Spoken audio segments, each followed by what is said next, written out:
मंदिर में एक प्रेम पुजारी आया है। नित्यानंद तुम्हारे गुरु ब्रह्मा गुरुर्विष्णू गुरुर्देव महेश्वरा गुरुर साक्षात परब्रह्म तस्मै श्री गुरवे नमः.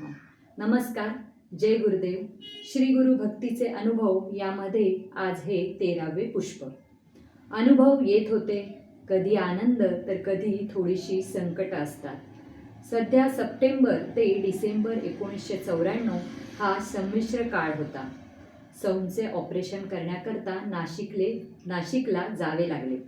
डिसेंबर महिन्यात मोठ्या मुलीचे पूनमचे लग्न पुण्यात करण्याचे आयोजले होते. या काळामध्ये ध्यानामध्ये कधी खंड पडत होता, परंतु जसजसे शक्य होईल तसतसे ध्यानधारणा चालू होती.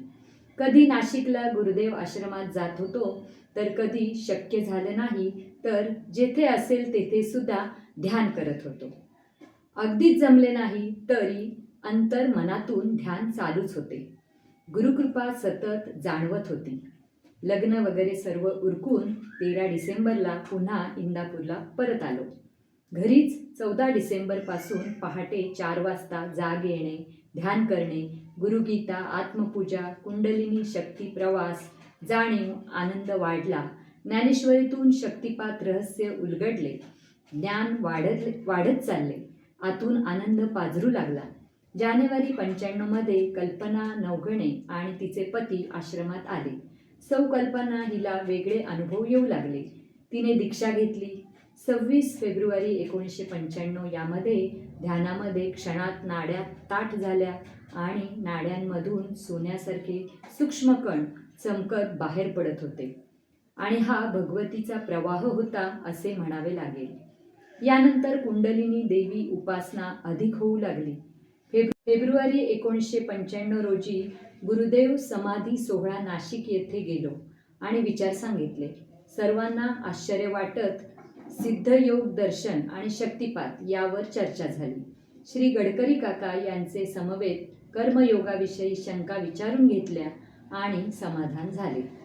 मार्च 1995 परमपूज्य पांडुरंग शास्त्री आठवले यांना दिलेल्या पत्राला त्यांचे उत्तर आले. त्याप्रमाणे गीतामृत ग्रंथ आणण्याच्या निमित्ताने स्वाध्याय करता हजर राहिलो. विशेष म्हणजे ध्यानयोग, शंकर गणपती योगी आणि मंत्र पुष्पांजली यातून पाहिजे तेच मार्गदर्शन मिळाले. एकदा श्री बारटक्के यांच्याबरोबर पूजेकरता हरिदास ब्राह्मण आले. त्यांनी डोकावून पाहिले आणि बोलू लागले. आपल्या हातावर त्रिशूळ, साधना वाढवून वकीलची भूमिका करावी. हाती घेतलेली माती सोने होईल. औदुंबर जवळ साक्षात अवधूत असून 2 वेळा दर्शन घेण्यासाठी आले होते. त्यांना न ओळखता आपण आदरातिथ्य केले. पुन्हा 3ऱ्यांदा येतील. पत्नीला असा पती मिळणे फारच पुण्यकृपा असो. ते ब्राह्मण व्यवसायाने शिक्षण क्षेत्रात अधिकारी असून भविष्य फेस रीडिंग जाणणारे होते.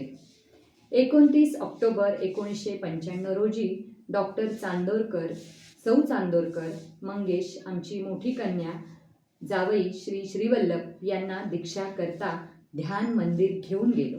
सर्वांना दीक्षा दिली. चांदोरकर बांद्र्याहून परस्पर येणार होत्या. पत्ता शोधत होत्या, परंतु एका अज्ञात माणसाने पाठलाग करून त्यांना इकडे घेऊन जात होता. परंतु त्यांना वाईट संशय आल्याने त्यांनी त्या माणसाला विचारले की आमचा पाठलाग का करत आहात? तर तो माणूस म्हणाला, तुम्हाला जेथे जायचे आहे तेथे सोडून मी माझ्या कामाला जाणार आहे. त्या माणसाने त्यांना बरोबर आश्रमापाशी आणून सोडले आणि तो निघून गेला. 20 मार्च 1996 गुढीपाडवा रोजी इंदापूरला परमपूज्य ताईंच्या चांदीच्या चरण पादुकांची षोडोपचारे स्थापना केली. रामनवमी 28 मार्च 1996 रोजी रोह्यावरून काचेची केस करून आणली. 5 मे 1996 रोजी बिंदू दर्शन झाले. भिंतीला टेकून साईडला मी काहीतरी विचार करत होतो. तोच डोळ्यातून बाहेर सूक्ष्म पिवळट लाल चमकणारा बिंदू आला. मी पकडण्याचा प्रयत्न करू लागलो. तेवढ्यात तो नाहीसा झाला. आता पुढील गुरुवारी. जय गुरुदेव.